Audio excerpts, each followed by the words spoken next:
selling drugs started for me at like 13 years old. So like selling drugs always made me feel important, made me feel needed. It gave me this like sense of like importance. You know what I mean?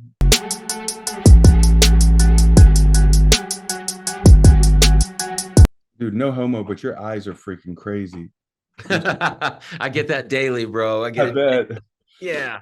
Yeah. No, it is. It's funny. I get it daily. And you know, it's crazy. We've got four kids, my wife and I, and the girls have it.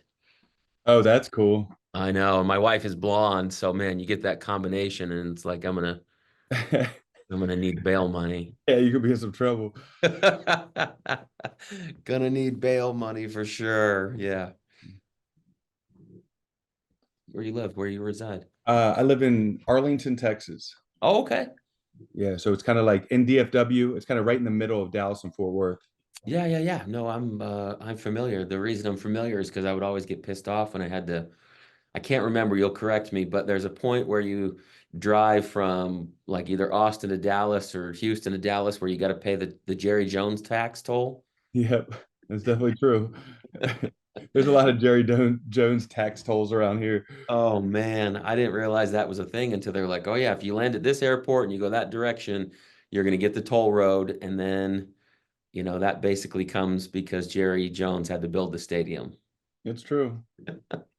Definitely true. Dude's a wizard, that's for sure. I mean, Yeah, he's a good businessman and not too good of a football. I'm not oh, a. I'm actually from Philadelphia, so I'm a diehard Eagles fan, which makes it really weird living here in Dallas. But that would be tough for a minute. That would be tough. But you had a good year. You had a good year. great year. Definitely not complaining. Probably not too good for you and your friend group, but that's no big deal. Yeah, it's all good. I can't handle that. Did you grow up there in Texas? No, I'm from Philadelphia. Okay. Yeah. So Philadelphia. So I was let's see, all my younger formidable years were done in Boston. Okay, so you're from the Northeast too, then, huh? Mm-hmm. Where are you Yep. at now? We're in Idaho. Okay, that's interesting. Boise. Yeah. Yeah. We how long you been in Texas? Man, since I was 21 and I'm Okay, 49 so a years. while. You Yeah. yeah, we came to Boise from Southern Cal during COVID because of the stupid Oh, regulations that were yeah. happening. And so we looked at like I think like everybody, we looked at the booming. You had Arizona. Anybody who's leaving California went to Florida, Arizona, Texas, or Idaho. Yeah, that's true. There's a lot that came here for sure. Oh man, you guys are the same as us up here. Like, well, I mean, we've only been here less than a handful of years, but it's like the implosion. I mean, the houses now are two and a half times what we Yeah. pay. Yep. That happened here too. But Did it? California was so expensive. Oh, I bro. mean, I don't We know. thought we stole it out here. I mean, we what we paid for, new construction and, custom home and all that stuff out here is, I mean, I couldn't. Yeah, it's not going to be even comparable. Not even a little bit. Not even a little bit. We lived in a relatively new construction in California. You know, anything that was in the 2000s was considered new in California. Yeah. Um, and so ours was built like early 2000-ish. And we had two-car garage, which is a big deal in California. And we had, let's see, three beds, two and a half baths with a loft, slash office. Yeah. Um, and those were 1.85. Yeah, that's crazy.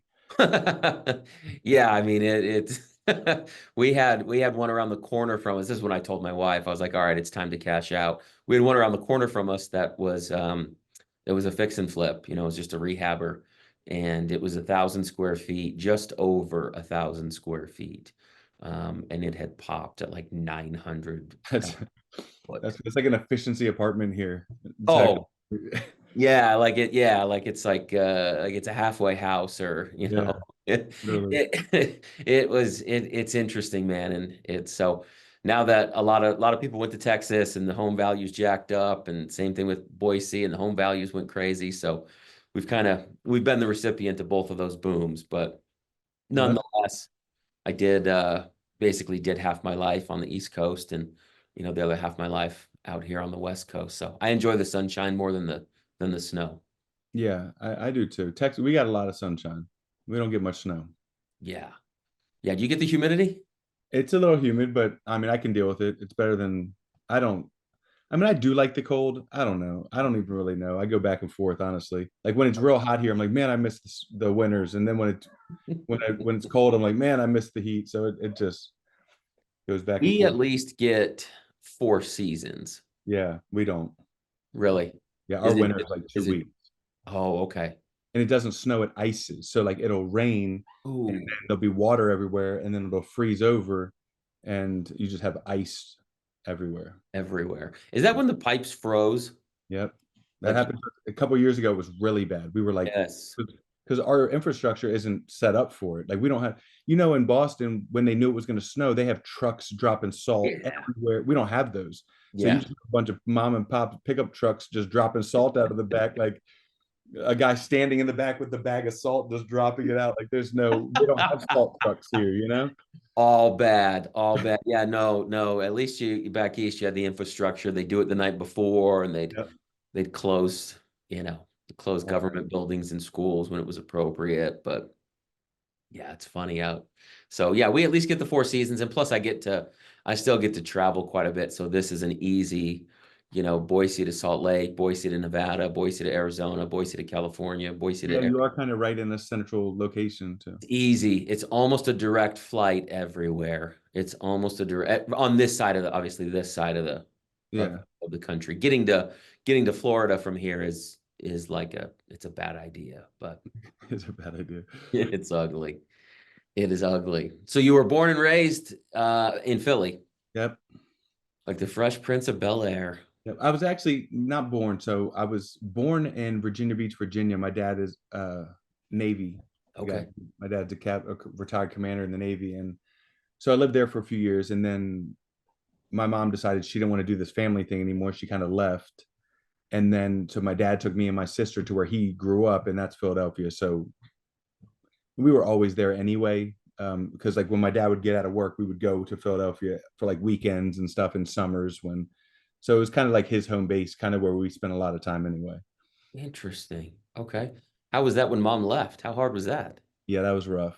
I'd say that's kind of the turning point of when I went left. Because we moved.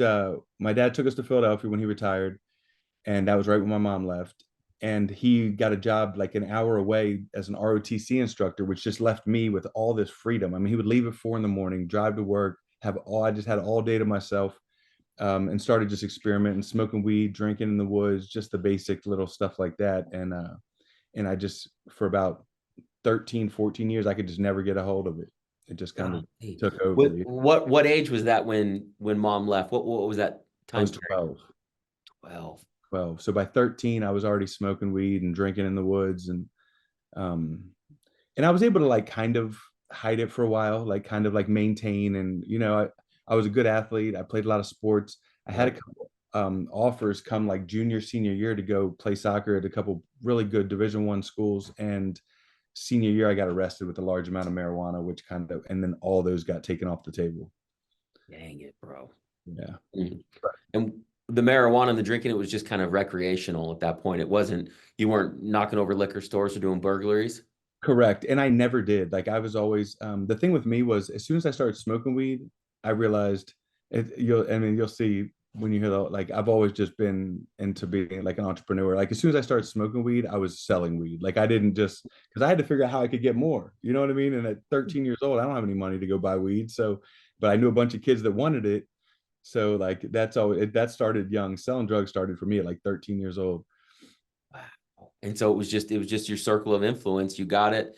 You had a product, you moved it to the other people that wanted it. That was as simple as that.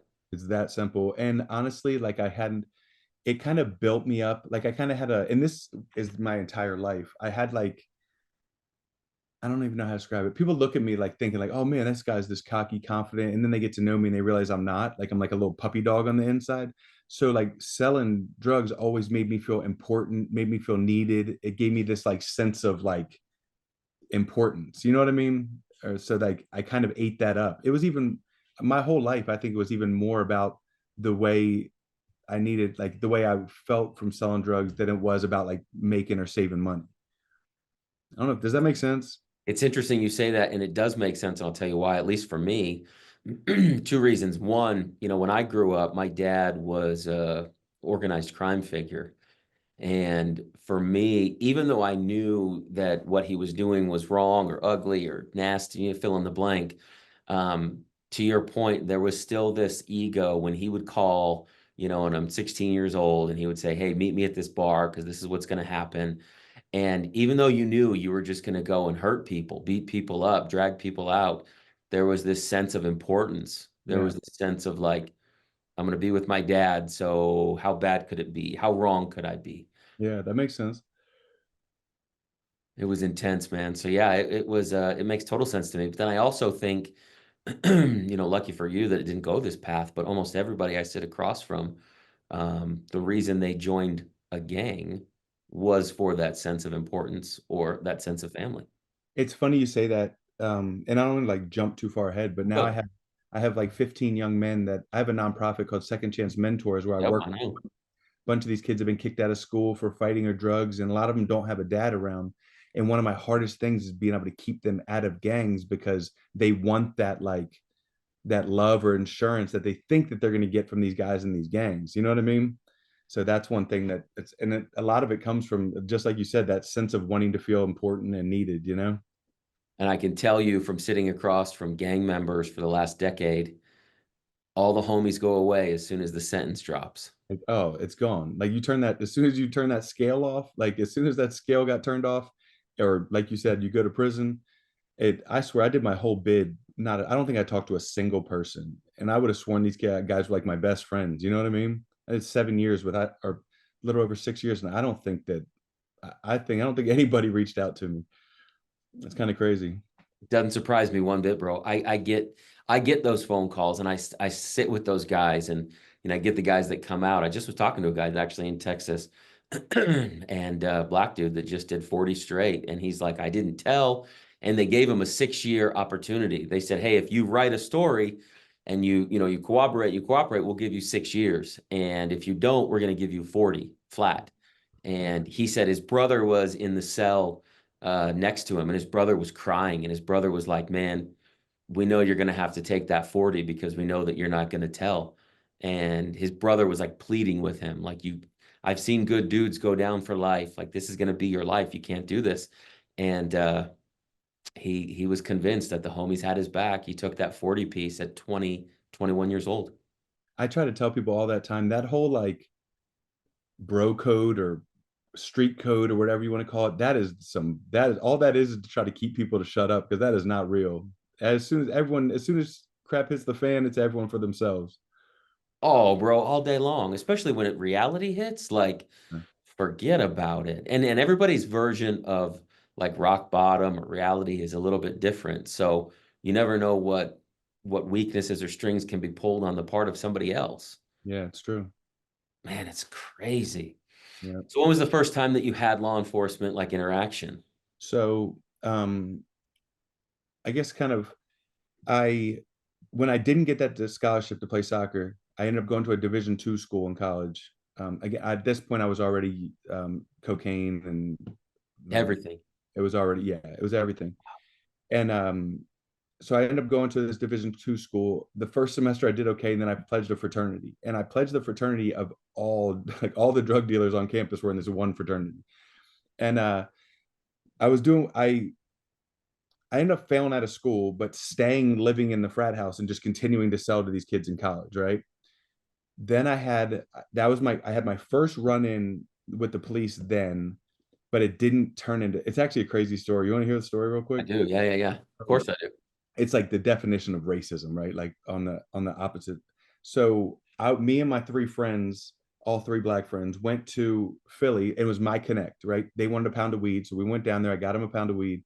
We're driving back, and the this raggedy car that they gave me to drive, like I just drive in someone else's car, I don't even know whose car it was, overheats or something. So now we're on the side of the highway with a pound of weed.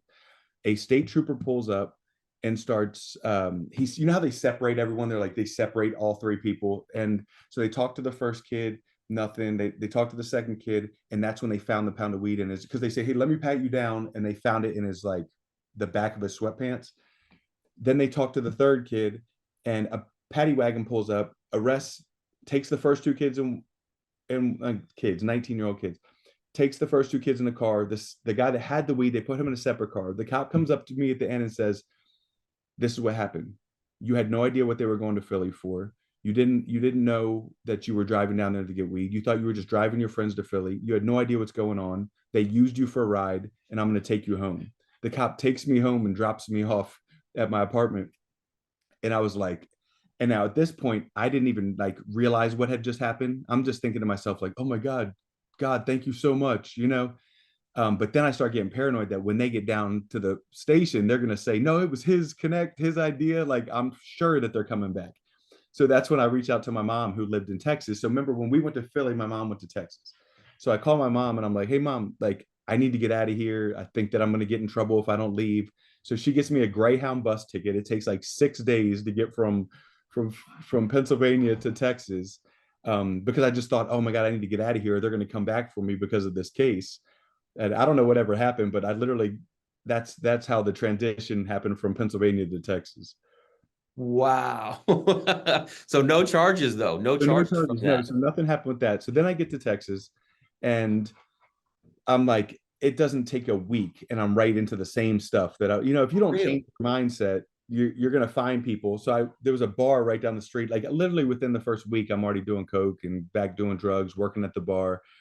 And my mom says, you are not going to live like this in my house. So I was like, okay, what's the next thing I do? So I was like, okay, I'll join the Marines. My whole family's military. That'd be the best thing for me. So I joined the Marines. They shipped me off to California. I go through boot camp. I'm freaking thriving. Like I'm really good at being a Marine. And then they give me leave. Well, that's the problem. So they gave me leave to go back home, and I do exactly what I always do: go to the bars, drinking. As soon as I'm drunk, I start doing coke and thinking, oh, I've got 4 days before I get back. I'll be okay. That 4 days is enough to get out of my system. So I get back out to California. They drug test me, and I fail it, and I get kicked out of the Marines. Oh, man. So that was super embarrassing, especially because my whole family's military. I made up some lie that I got in a fight or some nonsense that, and they all knew that it was bullcrap. So then at this point, now I'm back in Texas, kicked out of the Marines, and I'm thinking like, okay, what's next? What can I do next? So my mom gets me a job. She sold at the time, what is it called?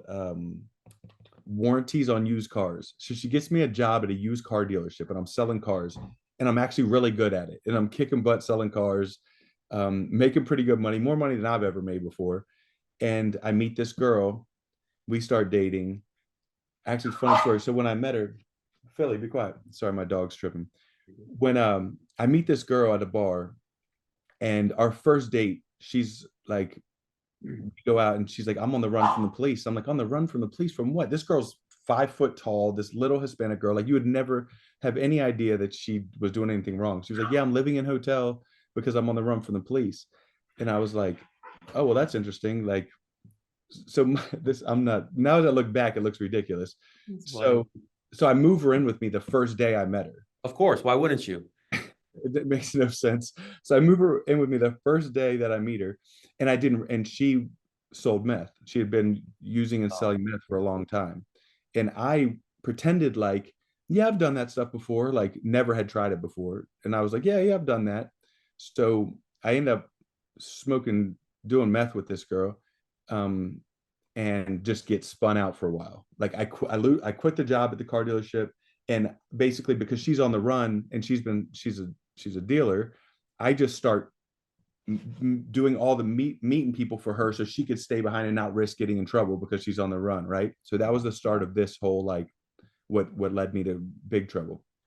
So after about 6 months of this, I really like this girl, and I say like, hey, how can we like let's turn you into, like, not turn you in, but let's go talk to your probation officer and see if they'll reinstate you so that we can get, have a real life together.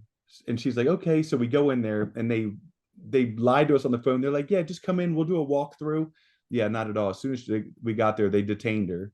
And then I'm left with dope dealer in a box. I've got all the money, all the connects, all the drugs, all the people. You know what I mean? Like I literally have this oh, operation. And man. she was so smart about how she did stuff. She wouldn't meet anybody new. She was real picky about who she would work with. And me, I'm the type of person that's like, look at me, look at me. So I take this small operation and start blowing it up into like, because I want the attention behind it. You know what I mean? Making a lot of money, just basically wasting the money and just partying and doing stupid stuff. And after about a year of that, she comes home. Okay, she gets out of prison and comes home because they made her do some like drug rehab type of prison. So she comes home. Um, she gets pregnant. We get married. She has my son. Right after she has my son, about 3 or 4 months after she has my son, I'm out one day and I was pretending to her like she knew, but I would act like I wasn't still involved in this stuff, but I was still selling behind her back. And she wasn't dumb and she kind of knew, but I just tried to pretend like I was getting away with it, like she didn't know. And so one day I'm going to my connects and I leave his house and I get pulled over by the police. And they're like, we know you just left so and so's house. Like, where is it? They searched my car for like hours, couldn't find it because I had this like little part built into my, like, where you had to like wave a little like keychain in front of it and it like opened up. I had this really cool like little secret spot. Well, they couldn't find it, so they bring a dog and they find it wasn't even a lot either. It was like a little half ounce that I had. And they literally, this is the craziest thing, they take a picture of the drugs, my driver's license, and me in front of my truck, and then they give me a business card for some lady detective, and they say, call this lady tomorrow, we'll let you out of here, like we'll let you go. And this is in a parking lot, like literally in a random parking lot. So I think to myself, heck yeah, I'll call that lady tomorrow. You're gonna let me go. So I'm driving home. I'm like, thank you, God, again. You got me out of trouble again, huh? And I throw the card out the window Oh no. and I just go home. And that day I stopped selling drugs. Like that was the last day that I sold drugs. But it was too late. 3 months later, it's just me and my son at the house. He's like 8 months old. And the DEA kicks my door in. There's like 7 or 8 agents, and there's like 7 or 8 agents that kick my door in, their guns, whatever they got, like AR-15s or M16s drawing on us. And they ransacked the place. Like they ransacked that house. And there was nothing to find though. So they didn't find anything. There was no drugs, no money, no, you know what I mean? I did have a gun, but I ended up getting a reduction in my time because it was legally kept because I was not a felon and there was no drugs or money around it. And this is Texas. You don't have to have a registration or anything. So that day they take me to jail. I spend one night in jail. And remember, I have zero criminal history. So they let me out the next day because I'm my son's sole provider at that point. And they're like, well, we don't know what he's going to do with his son. Let's give him some time to get that figured out. And that started my federal. And I didn't know the difference between state and federal either. I didn't know any of this. Well, that started the beginning of my pre-sentence investigation for my federal sentencing. I'm thinking to myself, I'm going to get like probation, or maybe I'll get a year or two. This won't be that big of a deal. And my pre-sentence investigation comes back. Do you know what that is? It's Oh yeah.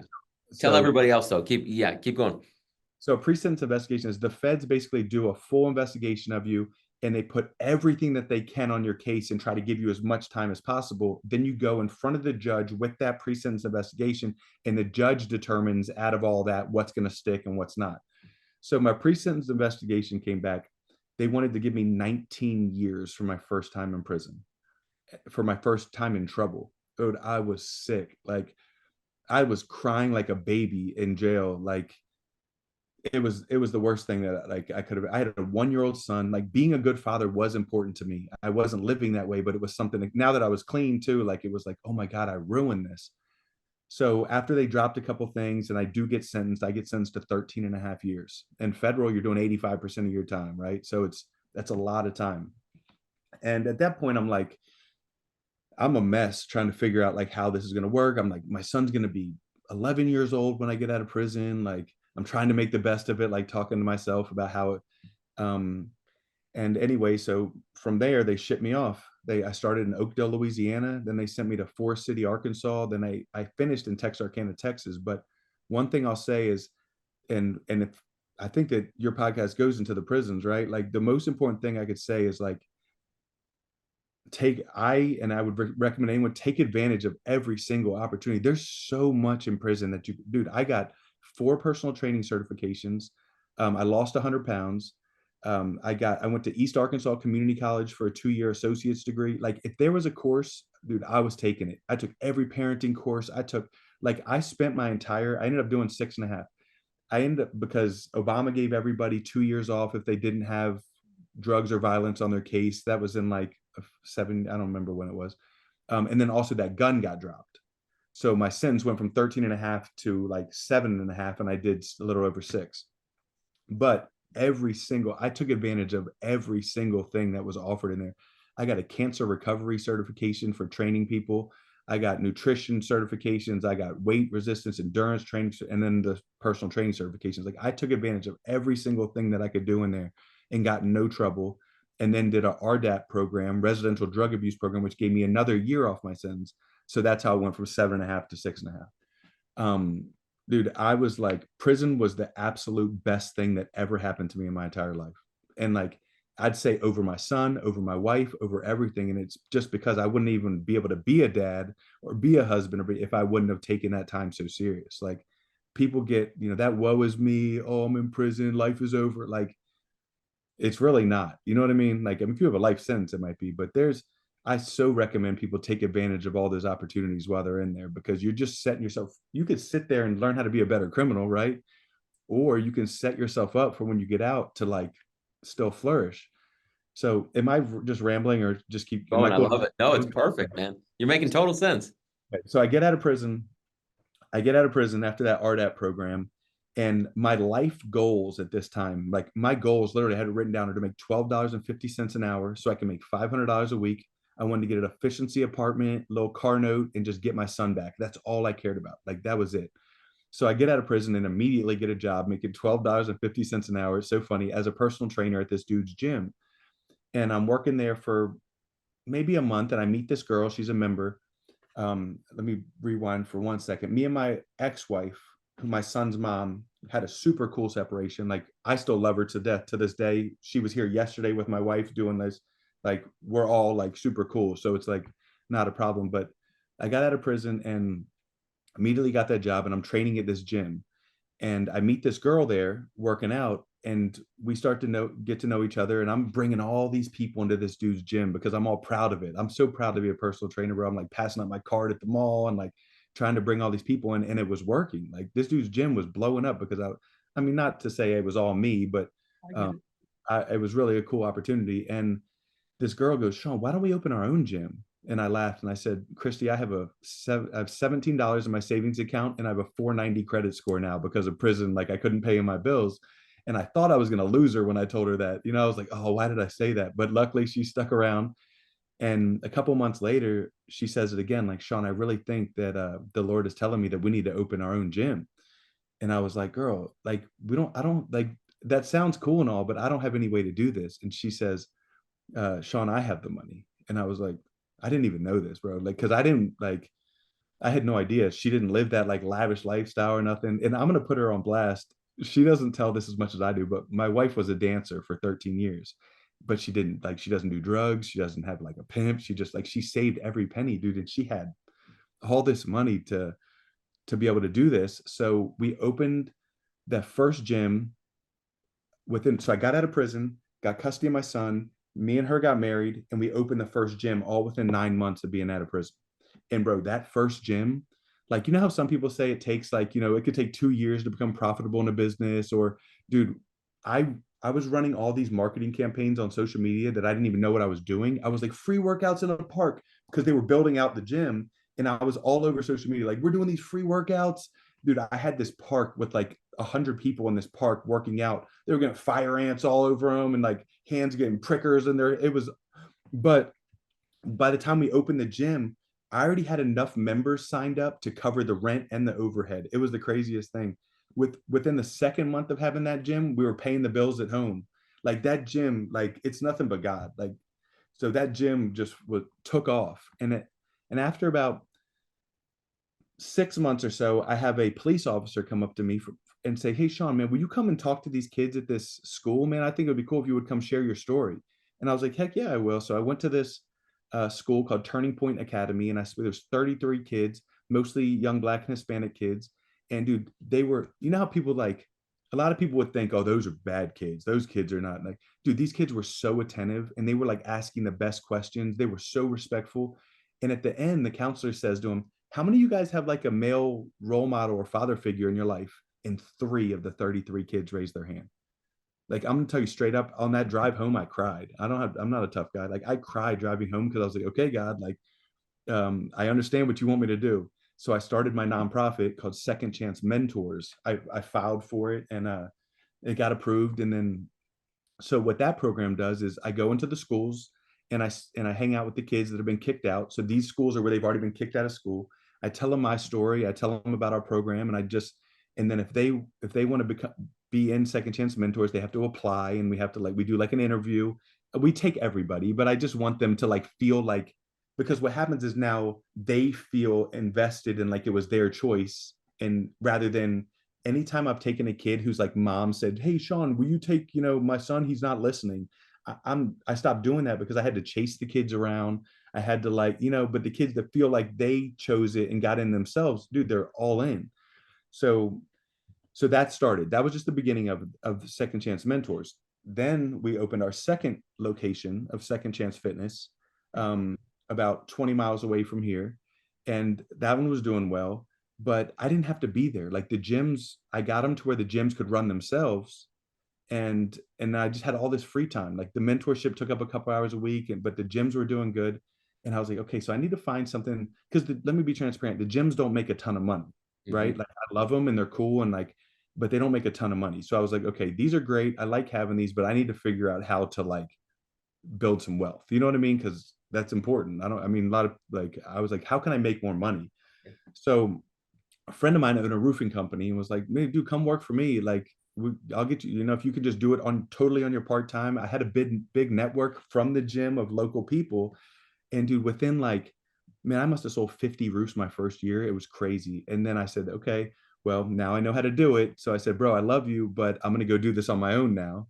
So then I started F4 Roofing and Construction, which is, man, now we're like we have so many roofs. We have to like we're backed up for 2 3 months right now to put roofs on. And that was cool but I only had a year of experience. So I went to my buddy, one of my good friends who's like an older guy, and I said, look, I said, I could do this on my own, but I don't want to have to always answer that question. Hey, how long have you been doing this? I'm like, oh, a year. And they're like, oh, I'm not going to trust you to do this $1 million house and you're brand new to this. So I brought him in as a partner because he's been doing it for 25 years.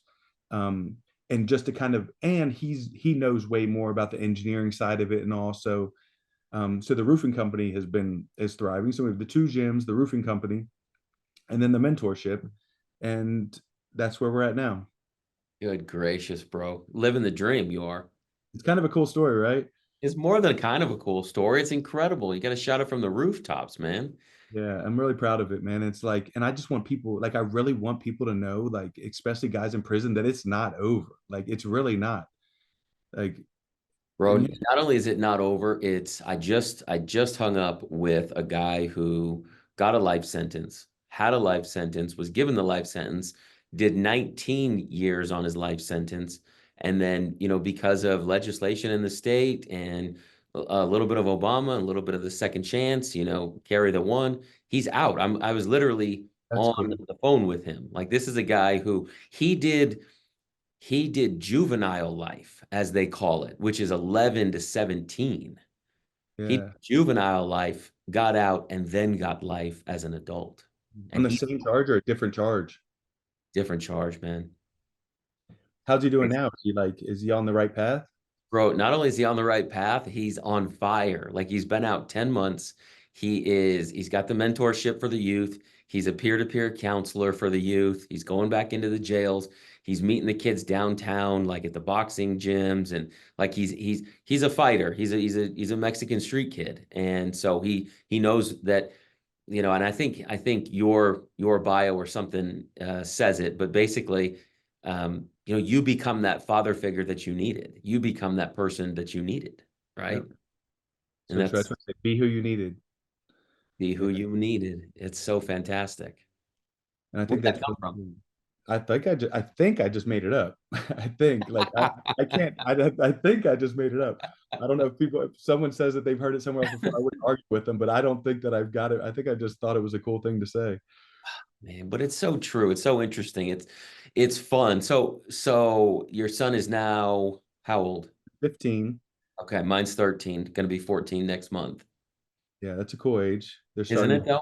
starting to find out like there's some struggles with it. You know, he's starting to kind of figure out who he is, and it's funny because he's so different than me. Like I'm like I wear like Jordans and he wears cowboy boots. You know what I mean? Like we have such a different style. Mine, I'm more of like a, I don't know if you want to call it, like more of an urban type like style, and he's this straight country, like likes to go bull riding and likes to, you know, be a ranch hand and stuff like that. And dude, I don't know the first thing about anything like that. I would, that sounds awful to me, dude. I don't want to go barrel hay or do like, I don't even want to get that dirty. Like that sounds awful. Oh, it doesn't sound like too much fun to me. It is. It's a fun age because you get to mentor them. You get to, I just did a last night, actually, one of our friends that the kids have worked in our businesses and I love it and they can cut their teeth on it and I enjoy that. But now, he's got some time with summer and in this state you can hire at 14. And so we have friends that are going to hire him in their business and they've agreed to it. And I said last night, I said, you can't rest on my laurels. So we're going to create a resume for you. Go grab your computer, and we're going to put a resume together, and you're going to walk in today, and he's going to drop it off. So That's those cool. are those are fun, man. I never had it. My dad was telling me how to hang, corporate businessmen off of their balconies to get the money out of them. That's funny. It's definitely a different world, man. My wife and I were joking about this a couple nights ago with our kids. Like, man, you have no idea, where just a generation ago you guys were. I like that you're making him, or you're teaching him like not to, that he's got to create his own name and not just like stand on yours. I think that's really cool. It's fun, man, because you get this. So I've done this for a while. We've got four little ones and 13, basically 14, 10, 6, and 4. And it's boy and then 3 girls, which is a whole nother ball of wax. But I take all of my phone calls on speakerphone with them. Whenever they're in the car, I take all of them. I want them to, at some point, start to ask questions, learn by osmosis. What do those words mean? Why are you frustrated? Why, I want there to be context. I think so many of us, my wife, her family compared to my family is perfect. Her parents are still married after 40 years. My dad's dead. She had 6 siblings. They all were raised in the church. Kind of all in my world, it was Leave It to Beaver. I was over there being pulled out of 6th grade by the ATF. Yeah. It was those types of Beauty and the Beast scenario. And so when I give context to the kids, I feel that they can learn the most. My wife didn't really have a context around what her dad did or how much money he made or how hard he worked when she was that age. And so I take my phone calls with them. I want them to understand what we're talking about, and I want them to ask questions. And for me, it's kind of like it's the biggest way that they've been able to learn from a business perspective. I don't think, people are going to be offended by this, but that's okay. I don't think that school does a good job of schooling kids. I think it does a good job of creating kids who want a very mundane lifestyle, a very rudimentary 40 and 40, Right. a very don't think outside the box. But, when your high school counselor aspired to make $42,000 a year, that person is not somebody I want my little ones taking the advice from. No disrespect. No, that's so good. And I'm glad you said that because that's one thing we've been struggling with. So, do you know Dan? I think his name's Dan Martell. Yeah, He wrote that book Buy Back Your Time or something, yeah, or something like that. I don't remember what yep, it's yep. called. You're totally right. Yeah. He posted something the other day. He was like, I don't care about my kids' grades. He's like, I really don't care about my kids' grades. He goes, I care about when another adult comes up and says, man, your son had great manners, or what a good person. And it really made me feel better because my son doesn't thrive in school, just to put it. But he's never met a stranger. He's a great communicator. He shakes a adult's hand and looks him in the eyes. Like he's going to be successful. He already has 3 businesses. He has a Call of Duty, which he scoops poop. He has a window cleaning thing where he goes around and cleans window, and he does all of our neighbors' yards and stuff. Like the kid, the kid's all about making money. But to go back to what you said, I'm going to start doing that because I think that having those calls, because he sees the aftermath of it, he sees me being upset or he sees me be the anxiety of something, but he doesn't know why. But if he could hear those phone calls, because I want him to take over this roofing company, like that's Right. what I want to do. I don't know. Hopefully he wants to, maybe not, um, but why not let him start hearing some of the stuff now and put that's such a good. I think that's awesome. It's so true, bro, because all I did was flip the script. I was 14 years old, 15 years old on a landline from my dad's house, shaking down, his corporate customers that he was going to go and, basically loan sharked or, had drug debt with. And I've just flipped that now. And we do a little bit of real estate, my partner and I. And so we have a couple hundred houses across the country and as rentals. And, my son's like, I want to take over that business. And so for me, I've reverse engineered that in my head. Like, okay, great. Well, you're going to have to be able to, sales 101. Yeah. So we had built this little ice cream franchise out here in Boise and had 4 locations. Just sold it this year, and I would put him at the register, and I would put him at the register because I wanted him to. How do I problem solve? How do I look people in the face? How do I count money? When somebody comes up and they're not nice, how do I handle it? What's my rejection tactic? How's my feedback? And one night, late night, we would have him close on the weekends, obviously because of school. So we're picking him up, my wife and I, about 10 o'clock, and we come through the back door. Um, and I hear this lady out there in the lobby, and she says, "Who are your parents?" And I looked at my wife, and that instinct of like, if you're going to come after my kid, I'm going to rip your head off. And I walk out the door and I go, "It's me." And I had this look on my face. And she said, "I'm a corporate recruiter. And as soon as he turns 18, I'd like you to call me." That just gave me chills. That's awesome. That's Bro, exactly what I'm talking about. like literal chills, like tears in the back. Like I looked at my wife, Melissa. I was just like, man, like we're doing it. Like we're I would actually take that over straight A's any day of the week. all day, homie, all Yeah. day, every single day, because you can't teach those intangibles. You Yep. can't teach the ability, like like we had the landscaping company. That's a lie. Brock had his little landscape customers, right? It wasn't a company. Don't let me get out of myself. And so just that idea of being a 10-year-old, 11-year-old, 12-year-old boy knocking on someone's door, that's scary as heck, bro. But if you can master door to door, if you can master door to door sales to where you're not scared, bro, you can do anything in this world. Dude. That's the Bro, hardest. I think it's the hardest sales there is.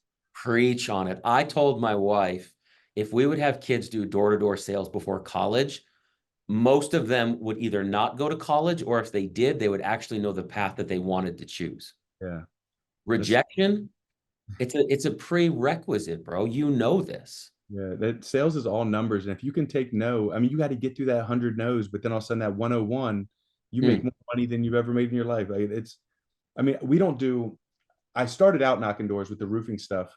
Luckily, we've gotten to the point now where we don't have to, but any new salesmen that come in, they do. I mean, you have to build your Oh, referrals. But yeah, a lot of people can't cut it. A lot of people can't cut it with that. They get discouraged. And I mean, don't get wrong. I don't love it at all. I don't even like it, but I know that I'll do it if it's going to pay the bills, you know? yeah, if it's necessary, that's for sure. Yeah, it's fun. And I get to see the other thing that we do. So I take the kids to school in the mornings. My days are crazy. So like my kind of non-negotiables for our family life are I do school in the morning and then I do bedtime routine with my girls. I lay with them and snuggle them and tell them all the things that they need to hear because they're girls. Yeah. Uh, and when they're in my car, we don't listen to music. And so I've ran through like the Audible list or the YouTube list. So like with my son, we're listening to Hormozy and we're walking through like his sales tactics, how to be better, or we're listening to Modern Wisdom with Chris. And then with my girls, my 9-year-old going on 10-year-old, she's going to be incredible. That girl is off the charts. And so we listen to the How I Built This podcast because she's so entrepreneurial minded. And so even if it's 4 minutes, 8 minutes, 9 minutes, like they're not sitting through a podcast. Don't let me lie to you, Shawn. Like, but just the simple, like, let me just pour a little bit into their cup every day. And then when they come back, like I hope 15, 18, 22, 27 years old, they'll be able to say, man, now it's now it's all kind of firing together. I see what you were saying. You weren't that crazy old man. Like, you know, I Yeah. appreciate those things. So just removing the music from when they're in the car with me and turning it into education has paid off in spades. Yeah, no, and they'll realize that self personal development is so important, It's like if dad was doing it, then we should do it. Big time, big time. Talk about talk about life as an entrepreneur. Let me start with this.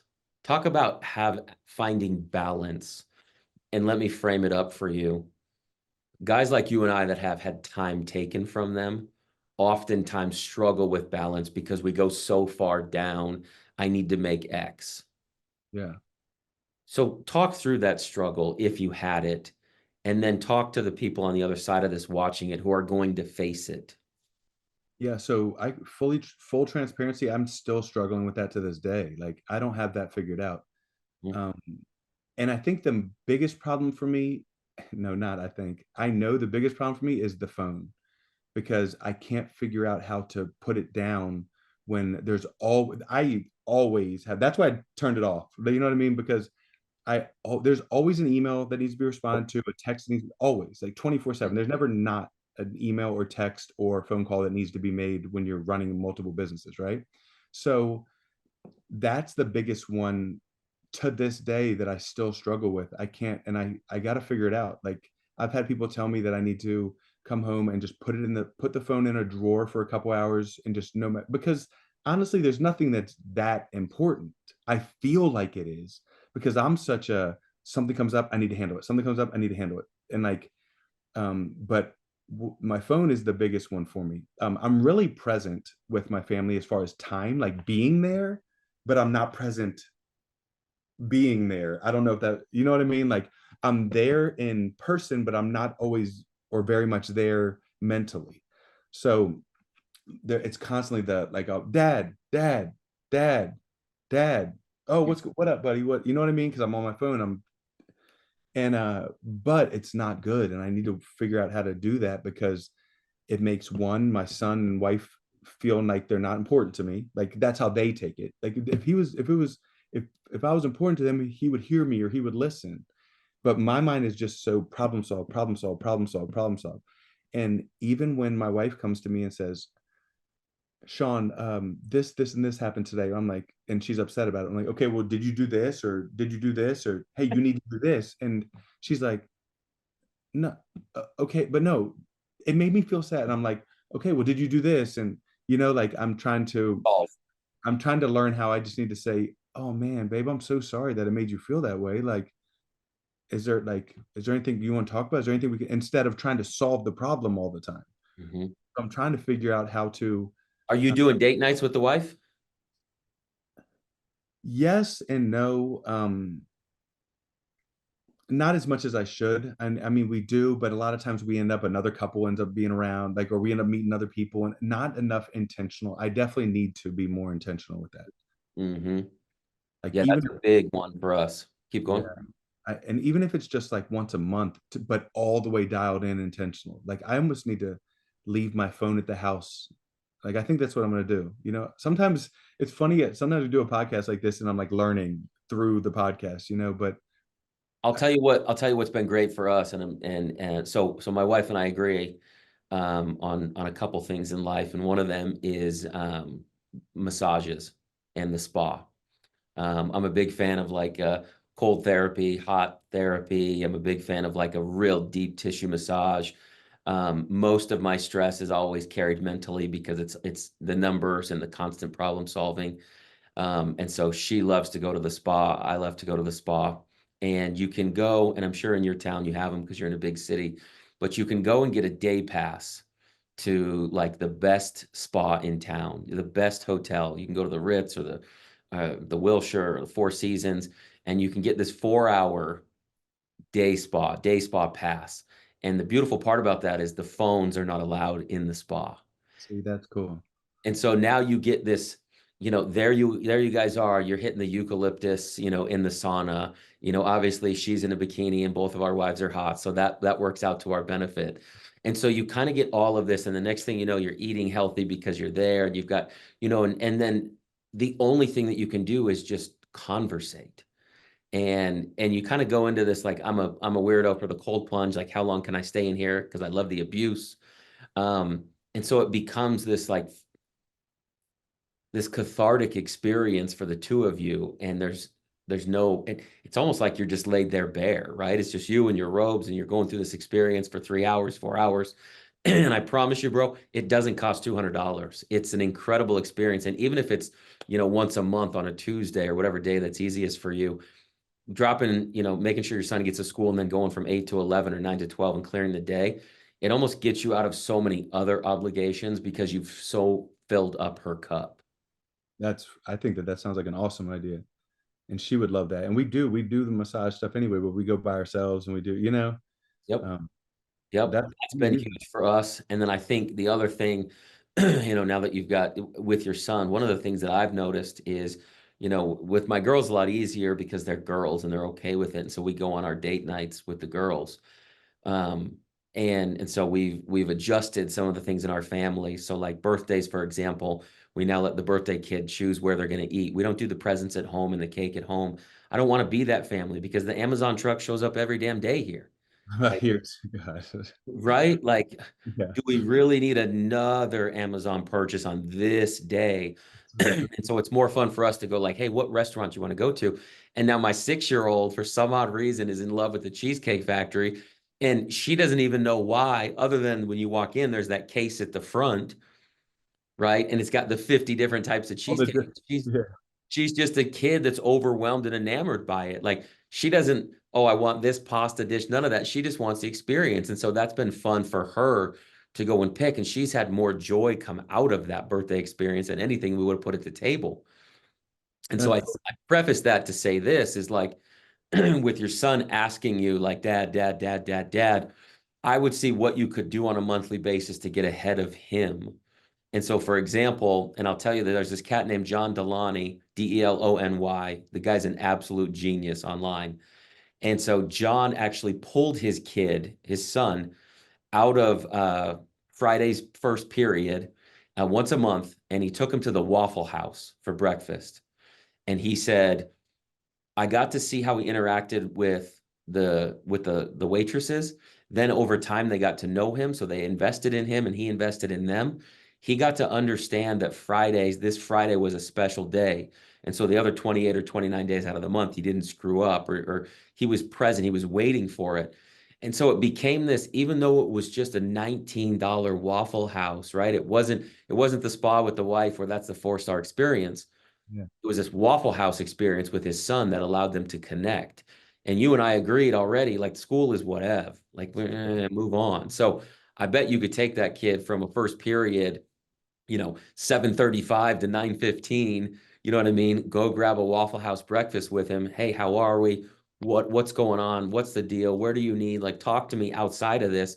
And I'm your guy. Like I keep telling I just had this talk this week with my 14-year-old. Like, I'm your guy. I don't care what situation you're in. I don't care about that. I don't care how bad it looks to you. I don't care how messed up it might be. I'm your guy. I'm your phone call. Yeah. I like that. And I think you could incorporate that Waffle House, and I stole that literally from John Delany. It's that Waffle House that's at 90 minutes of just okay, and you kind of circumvent the dad, dad, dad because you poured into his cup so much Yeah. for that 90 minutes. No, that's good. And the funny thing about that is Waffle House is one of me and my son's favorite restaurants. If you would even call it a restaurant, a diner. I love Waffle House. I There get you six eggs. go. I just get 6 eggs. I just eat a big old plate of eggs. That's so funny. But Yep. that makes sense. And um I think that that's something that I need to work on, or I know that it's something I need to work on with both my it's just being intentional with my time and being present with them and you know and it's hard, especially when someone getting out of prison who feels like they have to make up for missing all that time, and you're like you're behind the 8 ball. Like I'm 40 and I'm just finally starting to like put together some money, like uh, there's people that started when they were 20 in their careers and stuff. You know what I mean? So I always feel like I'm behind the eight ball, which kind of helps me.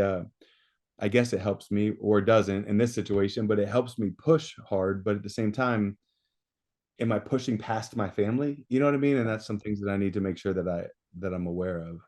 Definitely, definitely aware of. And we're both in that same spot. And it's not a unique struggle to you. We definitely both feel like we lost time. And so how do you make up time? Well, you just dig harder and faster. Yeah, that's what it feels like, right? Or that's what you're supposed to do. And maybe you are, but not at the sacrifice of not at the sacrifice of, family for sure. No, definitely not at the sacrifice of them, but I definitely think that there's ways like that you and I haven't been brought up that we can learn, that we can shift. Just a simple Waffle House and just a simple spa day, half day, 3-hour day pass changes the dynamic in the household. See, I need to take advantage of that because I don't, the date night thing, as soon as you asked that, I felt convicted right away because I know that that's something that I need to do. It Mhm. means the world to her. You know what I mean? We tried this one thing. This was really awesome. We did it one time. So don't let me seem like I'm doing better than I am. But we pretended like, I don't know where I saw. I asked her on a date and we had to pretend like it was our first date and we knew nothing about each other. We didn't know anything about each other. Like we had never even met before. And it was really freaking cool, dude. It actually brought like a spark back to, you know what I mean? Even romantically, like it was really fun. Um, so that was kind of cool just to kind of switch it up a little bit. But I'm asking her questions, she's asking me questions and things that I think I know the answer to, and I'm getting and didn't different answers. You know what I mean? I'm like, wow, I didn't even know that because I've never even asked you this question before. So Yeah, it was cool. I'll share this with you. So I sat with Jordan Peterson about 18 months ago. That's And cool. bro, I mean, the thesaurus of information that man is, the Yeah. encyclopedia that man is. This is what he gave to me for wife advice. I'll do my best. Is he said, you know how when the kids go to sleep and you have that moment where you're both sitting on the couch and you're scrolling and you're doing things that you catch yourself like, oh man, I shouldn't be doing that. He said, you ask her this one question and phrase it however you may, but this is how he phrased it. He said, hey babe, what are some of the things that have brought you to the depths of hell and insecurity today? Mm. He said, and then you just let her talk. You just let her talk. He said, when you take her out on that date night or when you go to that spa day, that's when you reinforce the insecurity she told you about on the couch. That gave me chills too. That's really good. You kind of use it. Yeah, that's really good. Bro, hit me like a train. Because then Like a she also train. will realize that you were listening to her when you asked her the first time, even if she doesn't take a direct correlation between the two situations, you're still speaking life into what her insecurities are regardless, which is really good. Yep. And you'll find, bro, now I ask my wife and she knows it's coming. I've done this now for the better part of a year. And now it's to the point where she's like, I don't, I don't, I can't. She Yeah, struggles to come up with them. And I love, and what typically will come out of that question is now she sees in other people, her friends, those insecurities that she once saw. And so now she's looking for a solution outside of her. And what that does for women is it gives them that circle of influence and that purpose. So yeah, now they're able to pour into something. And you've created this secure being based on your affirmations, based on your love and your affection. And she's now so full. And she's like, maybe I'm going to look over here because so and so kind of looks like I used to look a year ago. that's really good. Man, this conversation has already made me realize how what just popped into my head was when you choose a spouse, right? And you love your wife and you're married and you're a team, a lot of times I don't know if it's like a commitment thing where I've always any relationships in my past, and even I've struggled with this with my wife now, but I'm getting better, is as soon as we get married, it's like I get this like me versus her feeling. And I think it's because I struggle with like commitment and authority type stuff. And I feel like now she has an authority over me and it makes me feel, but I'm like, if this is going to be the woman I choose to spend the rest of my life with, a lot of whether I'm successful or not is going to depend on if she on board or not. Like it's really important. Why am I not trying to build her up to be the most amazing woman that she could be? Why do I have this me versus her thing when it could be like what you just said, why don't I try to fix her insecurities and make her even better? Because all it's going to do is make me and my family better. 100%. I'm going to send you this text afterwards, but I'm going to read it from you for you. And it says, your partner will affect your nervous system, your choices, your sleep, and your beliefs. If they can't take the responsibility for the energy they bring to the relationship, then you won't have peace in your life. Yeah, that's so true. Massive, bro. Yeah, What she brings to your life, what you need from her, and maybe that's the place to start, bro. Guys like you and I that are alpha in this position and have lost some time and have done well, have a tough time articulating why would I need somebody. It's a vulnerable thing for us to do. yeah, And so I think if you can start to mentally reframe that for yourself with her and say, these are the reasons that I need you. This is why I need you. This is how I need you to show up for me. It gives her a purpose specifically in your life. Guys like you and I, and you can correct me, and I don't even know this about you, but I bet you're okay cleaning your own house like I am. yeah. I don't mind cleaning. I bet you're okay making your own food like I am. Yeah, or Like I'll do my own laundry and whatever. Yeah, precisely. I was going to go down the list. You've already cut me off. And so guys like you and I, where we're kind of self-sufficient, and I'm not saying this from a masculine, egotistical, none of that BS people, but it's hard for us to say to somebody, especially this woman that we sometimes feel like and I'm speaking for myself, sometimes I feel like I don't even deserve my wife. This woman is like the essence of purity. This woman is like, is the queen. She's fantastic. Like this woman's a 12 on a 10 scale. And good. so I definitely don't deserve my wife. So you, totally, bro, like completely. And so it's hard for me to say, hey, let me put these needs then on her. Let me put these needs on her list. But it's the exact thing that she needs, and it's the exact thing that your heart needs in order to heal. I love that, man. That's really good. It's tough, man. It's a tough conversation to have. Trust me, we've been there. I've done it, which is why I'm able to speak through it and walk through the healing elements of it. It is a massive shift in life. And I will tell you this, as successful as you are, there's so much more waiting on the other side of who Shawn can be, that God's just waiting for you to become that man in order to give you that bag. I think that that's so true. And there's a lot of stuff I'm working on that I'm having to work on in my personal life. And man, I'll be transparent with it because this could really help someone who's in there. I found myself starting to like drink a little bit, like, and when I say drink a little bit, I don't mean drink a little bit. Like when I don't have one or two, I have six or eight, or you know what I mean? Like, um, and I just knew that like, and I would feel then it would ruin my next day, or you know what I mean, like, or make me short because the next day I'd feel guilty for it. So then I'm having attitude with my son or my wife, and you know what I mean. So one of the things, and I knew that like God had a next level for me, and I was like, I gotta cut this off again. And I'm not saying some people can have a drink or two, and you know what I mean with dinner, and good for them. I'm just not really one of those people. So that's one of the major changes I've had to take recently is like I had to cut that back off, because I really felt straight up like God was like, I'm not taking you to the next level if you're going to keep this habit. You know what I mean? Like, and again, I'm not the person that can have a beer or two at the cookout. Like if that's you, then that's a you know what I mean? That's awesome. But I'm not that person. So that's something. So when you said that God wants to take you to the next level, that's the first thing I thought of because I really felt like in order to get there for me, I had to leave some things behind. 100%, bro. 100%.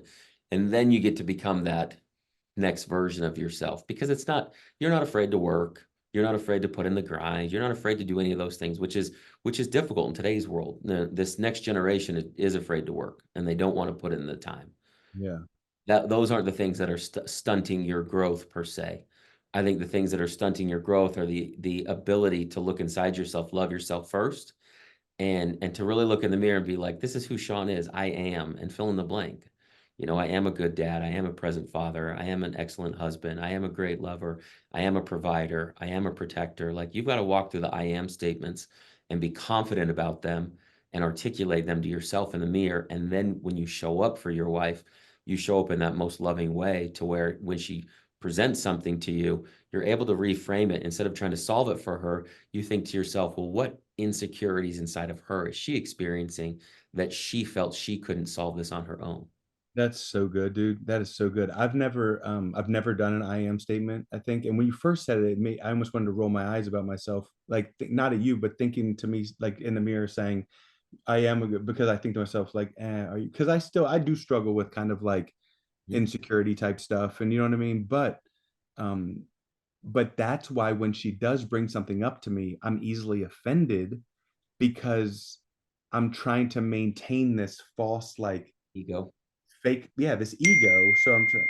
Mhm. Sorry, You're I have good. to figure out how to stop that, obviously. Um, Life. but it's like, so when she does bring something to my attention, even though she's doing it in a loving way of just saying, "Hey, Shawn, this can make you so much better," I can't take it sometimes, and it causes me to get defensive because I don't believe that I'm good enough, or you know what I mean. So I have to like defend myself in, you know. And like when hearing you say that, I think that making I am statements could really benefit me to look in the mirror and say, no, you are, you know, a good dad, you are a good husband, you are. So then when she brings something to my attention, if I'm a good husband, I can take that advice from her instead of getting offended by it because I don't think I'm a good husband. You know what I mean? 1000%. It comes from a place of insecurity, but it also comes from a place of not being able to realize who you are. You know, one of my best friends in the world is going through some pretty unfortunate things at the moment with his personal life. And, you know, I got to call him every day and remind him who he is. And, you know, it's so much easier for someone else to do that, right? It's so much easier for someone else to look at your bank statement or your balance sheet, you know, or your office or your car, and to be able to fill in their own blank about how successful you are. Yeah. But guys like you and I mean, we really have every reason to be on tomorrow's episode of Jerry Springer. I It's mean, right? I so mean, true. you know, between your mom strung out and leaving and my dad murdering people and, you know, you're like, I mean, like, goodness gracious, we could just, this could be a tennis match from hell. Um, and it's hard, bro, because the stories that we've lived through oftentimes don't open themselves up, open us up to be receptive to the idea that we are worthy of it. Yeah, that's one I definitely struggle with. Yep. Yep. And so when you sit there, you know, cross-legged across from her, you know, on the floor, and she's able to tell you those things. Hey, Shawn, this is what I love about you. I bet you get uncomfortable. Hey, Shawn, this is what I admire about you. I can't take compliments from anybody. Correct. Yeah. I just have to deflect them to like, oh man, that was luck, or anybody with anything, any compliments. I can't. It makes me uncomfortable. Like I don't want to hear compliments. Let me ask you this though. In the last month, you've probably given given somebody money that they didn't deserve. A ton all the time. Right. I know. I Yeah, know. I know. Because, you know, because it's your compensation because you can't take the compliments like I used to not be able to. So you're like, hey, if I deflect the comments or the compliments, I can at least justify them over here because I'm helping people out financially. dude, that's so you. I swear, I don't know how you do this, but I feel like you had me pegged since the very beginning. Like you maybe just dealt with a lot of people, but like it's crazy. Like I even when I don't even like I literally don't like when people compliment me because I don't know how to like take it. Like it totally makes me uncomfortable, you know? It's because you haven't accepted it yourself, bro. Yeah. I That's think all it is. It's all it is. Because what happens is and we can dissect this offline one by one. But what happens is when somebody gives you that compliment, you immediately think, I'm not worthy of it because I should be at X. yeah. Hey, Have you Sean, the roofing. Go ahead. Go. sorry, I mean, but it just reminded me of like when let's say I put on an event for the mentorship Yep. and it goes awesome, or the gym something great happens, anything good happens, I can't even figure out how to enjoy it because I'm thinking like, oh, this could have been better, I could have fixed this, or I should have done this differently. So it's like even the wins, it's hard for me to like, I'm thinking, man, what could I have done better in this situation? So like it's very rare that I get to be like, yay, we did so good. Like I don't think I ever get like that. I don't think that you have to get there, but it's one of the reasons why I opened up my Instagram with the I am Travis Richey because it is my story. It is my gift to be able to tell the world. where their gifts are. And I think once you walk through it, the I am statements, and you really articulate where you've come from, where you're at, and where you want to go, then you can start to accept the conversations and the compliments. And then you can even take the criticism from the wife. They probably go hand in hand somehow. Like I can't take compliments, but I can't take criticism either. It's Yeah. Yeah, like because you and correct me, but you fall into this ironic category of like, why would this person be bringing me something to try to critique my life when that person hasn't gone through half of what I've gone through? They don't have as much business acumen as I do. So how dare you bring that to me? yeah, no, it's true. That's exactly what it is. Yep. I get Yeah. that a lot with people. I start saying, you can't, who are you to give me that advice on that? Or and it's, Yep. Yep. And it is. It's interesting when you sit down with people, it's like, what can I garner from this situation? What can I pull out of this to make myself better? But I also think it requires you to have that self-effacing moment to be like, where am I actually going? What do you actually want to do? Like a guy like yourself, it seems to be pretty easy, in terms of winning, and so you're not really enamored, and I'm kind of the same way. We have a $10 million real estate portfolio, and I'm like, yeah, but like the guy that I talked to last week, he just bought a $30 million yacht. Like I haven't done anything. I'm always comparing myself to someone that's way bet like that. And it kind of makes it just goes back to not being able to celebrate wins. Yep. Yep. No, it is. And so I think once you start to break it down into those three categories, which we can do offline, but you break it down in those categories and then you can walk people through it. And then what's even more fun is you probably from your mentorship perspective with the youngsters, you can get ahead of them before they're ever in your shoes. Like, let me tell you why you should be able to sit in your own confidence and incompetence so that when somebody comes to you, you're not offended and you don't, stab them. You're not offended and you don't yell at your mom. All of these different, you don't drink to the bottom of the bottle. Like you as a young man need to understand how to regulate yourself, and you need to take compliments, and you need to understand your incompetencies. And those two things don't have to be mutually exclusive. What I mean by that is I sit with women all the time behind bars who are drug addicts and good moms. Those don't go hand in hand. Right. And so but we're not told that as a society. You take, what you mentioned earlier about your significant other. There's a stereotype around that type of profession. And so there's a reason that they don't talk about it. Nobody ever comes out of it and says, well, to be honest with you, I was able to put $3 million away into real estate and it gave me financial freedom. That story is never heard. The story Yeah. that's always heard is like how they were stuck in the trunk of an Oldsmobile and driven to Nebraska. Yeah. And so it's reframing that idea of like, let me walk through my incompetencies so that I can have a better confidence about myself. And that when people come to me and they compliment me, I can accept it. And I can look in the mirror and I can say, you know what? You're not a terrible human. You're not a horrible mom because you did drugs. You're not a great dad because you didn't do drugs. They can't be mutually exclusive. I've met a lot of terrible humans who Yeah. have never gone to prison. Drugs, that's true. So, and we can do that all day long, but it's definitely something that comes from within, and it comes from our childhood, you and I. It comes from that, like that scarcity mentality of if I accept this, then there's probably something looming on the other side of it that I don't want. Makes sense. Man, I really enjoyed talking to you, dude. It's been good, brother. It's been fun. Everybody who's watching this, especially if you're in the Texas area, and especially this will go to all the juvenile institutions as well down there, and it'll go to all the adult institutions in Texas. Where can they find you, and how do they get a hold of you if they've got a youngster with the Second Chance program? Yeah, for sure. So I'll start with just social media wise. Instagram, it's Shawn, SHAWN, the number two for second, Shawn Second Chance is my Instagram page. Or my name is Shawn Serfass, SHAWN SERFASS. It's kind of strange. Um, so for Facebook, but then the mentorship program is second with a two. I always have to say that because everyone spells it out, but second with a two, secondchancementors.org. And that has all of our information as far as how to contact us with the mentorship and what we do and the different programs that we offer with the nonprofit. And I think that's really it. The gyms, the gyms are only really relevant if someone lives right here, because no one's really going. But that's again second with a two, Second Chance Fitness, and that's Mansfield, Texas. I love it, man. It's so special. It's cool. It's cool what you've been able to do. So I'm grateful we got this time. It's just the first of many. That's I Yeah, think it'd be fun. We could set some stuff up. Maybe we can go into some Texas institutions and maybe we could find out, maybe we do some business together.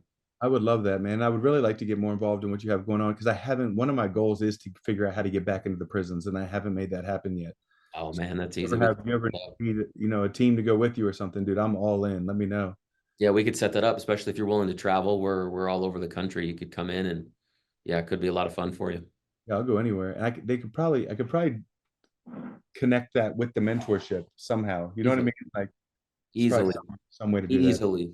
Yep. Even if you wanted to put together we could talk about this offline, but if you wanted to put together like a simple course, even if it's just videos of you, Yeah. for and have us plug it in on the tablets on the inside for the youngsters, and then have here's where you contact me. I mean, we could put in sky's the limit, bro. That's really cool. Yeah. So actually, I have a podcast called Forgiven AF. The AF stands for always faithful, but I like to throw that AF in there, catches people's attention. Like Forgiven and AF, they don't go together, you know? But Forgiven AF, and it's on all available platforms. And I actually just got approved. I don't know, I'm not even sure how prominent there, but it's called Edova. Yep. Adovo. Yep. Yeah, so I think that it just got approved for that. Good. I don't know how to do all the tech stuff to set it up, so who knows how long it'll take. I just got to find someone to pay to do it, to like. That's easy. Let me know. I got people. We'll figure it out.